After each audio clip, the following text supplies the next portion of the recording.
Today I thought we might take a look at what it takes to get a channel started on YouTube. We're going to keep this as lo-fi as possible and cover the absolute basics of what it takes to create content for your own YouTube channel.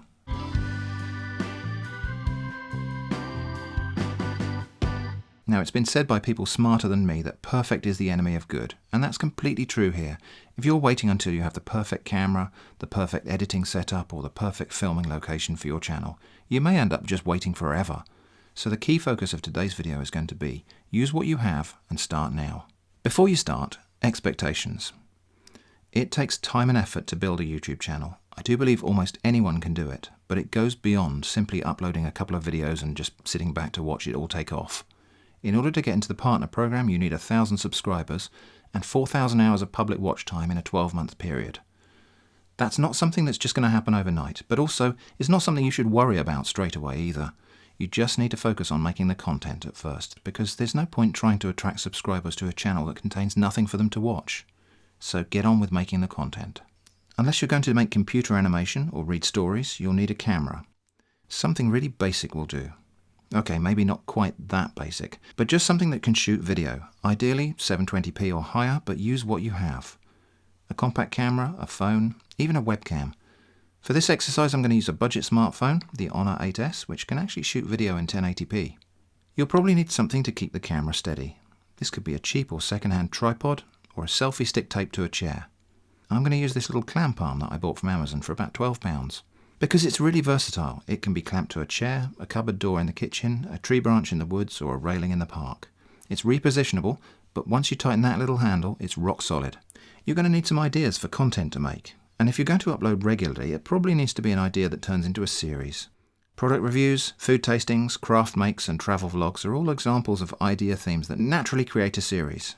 I'm actually the worst person to advise you on this because my own channel is a random bag of mixed content.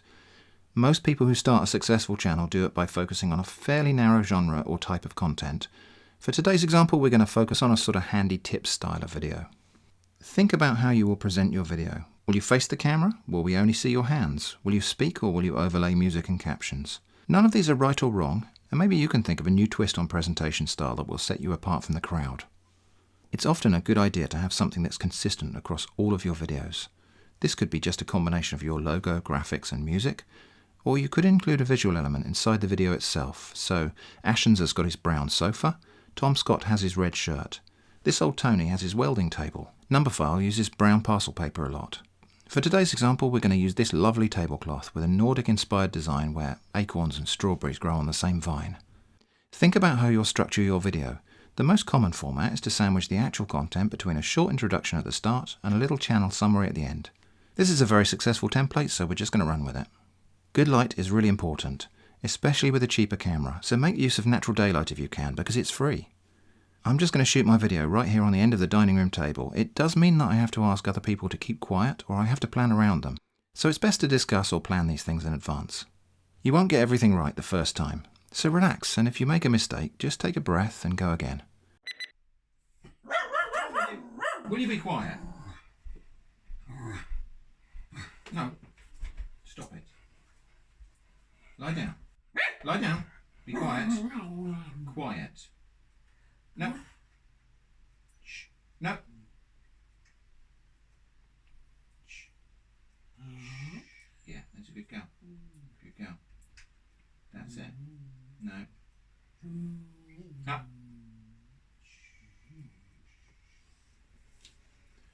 There, it's all done.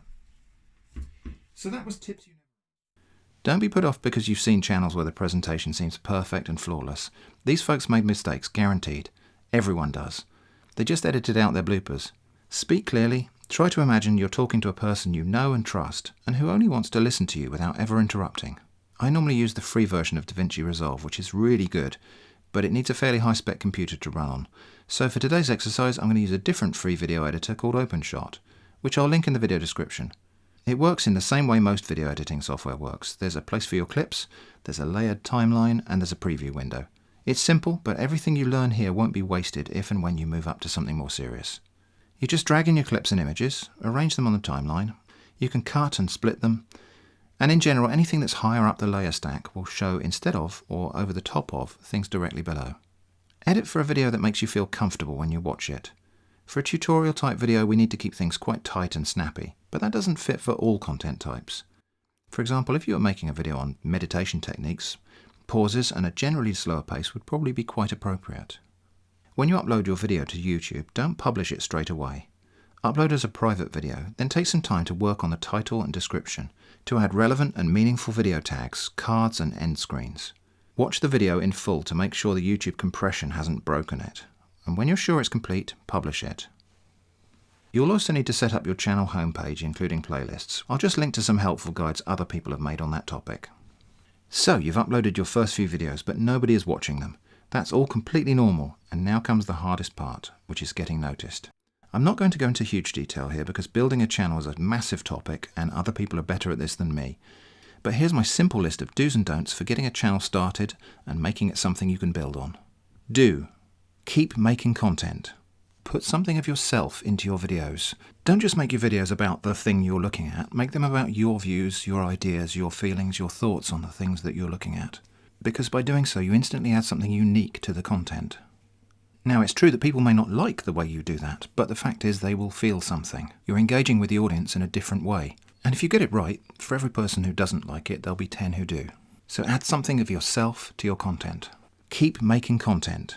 Engage with other channels you like in the comments. Keep making content. Tell your friends and social media contacts about your videos. Keep making content. Post links to your video in places where you're sure that that's accepted and welcome. Keep making content. Engage with your audience. You don't have to do everything they say, and you will disagree with some of them, but listen to their views and cherish the good feedback. Keep making content. Watch other channels similar to your own. Contrary to what some trolls will tell you, it's not stealing for you to make your own original take of an idea you saw somewhere else. And neither is it stealing to take inspiration from how other people style their videos or frame their shots and so on. Obviously, you should never just slavishly copy them, but learn from people you respect and look up to. Imitation is the sincerest form of flattery. Keep making content. Don't stop making... Okay, you get the message. Don't stop making content. Don't spam your videos or channel by posting links anywhere it's not acceptable to do that. Don't try to game the system by buying views or likes. It's a scam, it won't end well. Don't break the rules, such as abusing copyright material or violating community guidelines. Don't beg for likes, subscription or views. Now, maybe not everyone will agree with me on this. There's a fine line between inviting new viewers to subscribe and appearing desperate or needy. You'll have to find the balance that works for you. I found mine. Yours might be different. But definitely don't beg. Finally, if you followed this guide and started your own channel, I want to hear from you. Or if you've recently started a channel on your own, if you've uploaded at least one original video, write a one-line description of your channel together with a link to it here in the comments on this video. Normally that's considered a bit spammy, but we'll make an exception here. If I've missed anything important, I'm sure you'll let me know in the comments. Good luck, thanks for watching, and I hope to see you again soon. So I've got an item I want to send by post, and this box would be the perfect size, but it's got all this branding all over it and product information, and I don't really want to use it that way because it might draw attention to it in the post. So today I'm going to show you how to debrand a box like this. I'm Mike, and this is Tips You Never Asked For.